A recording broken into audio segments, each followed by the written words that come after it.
వెంటనే కనబడగానే నాకు ధైర్యం వచ్చింది. మెకాయిల్ గారిని చూడగానే అయ్యగారు ఉన్నా పర్లేదు. వెంటనే ఆకలితో ఉన్నాను, పళ్ళు తిరుగుతున్నాయి. వెంటనే భోజనం పెట్టారు. దేవునికి స్తోత్రం. మనం ఏమేమి అవసరం లేదు, దేవునికి స్థలం ఇస్తే చాలు.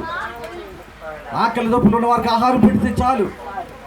వస్త్రం లేని వారికి వస్త్రం ఇస్తే చాలు. నువ్వు లక్షలు ఇవ్వద్దు, బంగారాలు ఇవ్వద్దు, ఏం అవసరం లే. నీ హృదయము ఇస్తే చాలు. దేవునికి స్తోత్రం. మీరు ఏం అవసరం లే, దేవునికి స్థలం ఇవ్వండి, మీ హృదయాలు ఇవ్వండి. దేవుని కొరకు మీ మనసులో అర్పించండి. దేవుని కొరకు మీ ప్రాణాలను సమర్పించుకోండి. ఆ యేసేపు మరియమ్మ వెళుతుంటే ఎవరు కూడా చేర్చుకోలేదు.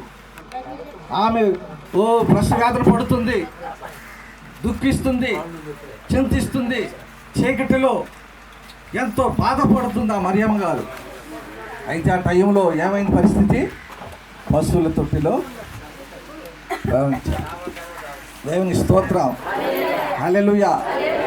కనుక యేసు ప్రభు వారు మనకి లోకానికి వచ్చి ఆయన ఎక్కడో పుట్టి, సత్రంలో పడుకోబెట్టి, పశువుల తొట్టులో పుట్టి, ఒక నీచాతునితమైన మరి ఆ యొక్క వాసన కొట్టే నీచాతమైన స్థితిలో శిశువు ఆయన పుట్టాడు. దేవునికి స్తోత్రం. మేము కూడా అలాగే కొన్ని చోట్ల కారం అన్నం తిన్నాం, గడ్డిలో పడుకున్నాం. కొన్ని సమయాల్లో ఆహారం లేక బస్సులు ఎక్కిన రోజులు ఉన్నాయి. కొన్ని సమయాల్లో మమ్మల్ని చేర్చుకోలేక పంపించిన రోజులు ఉన్నాయి.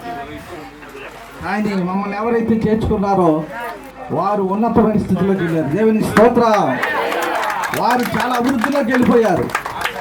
కనుక ఈ రోజున మన జీవితంలో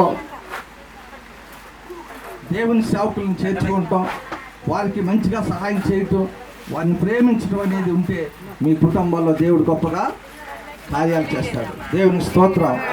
మరి సమయాన్ని మరి మెకాయిల్ గారికి సమయాన్ని ఇస్తాను. మరి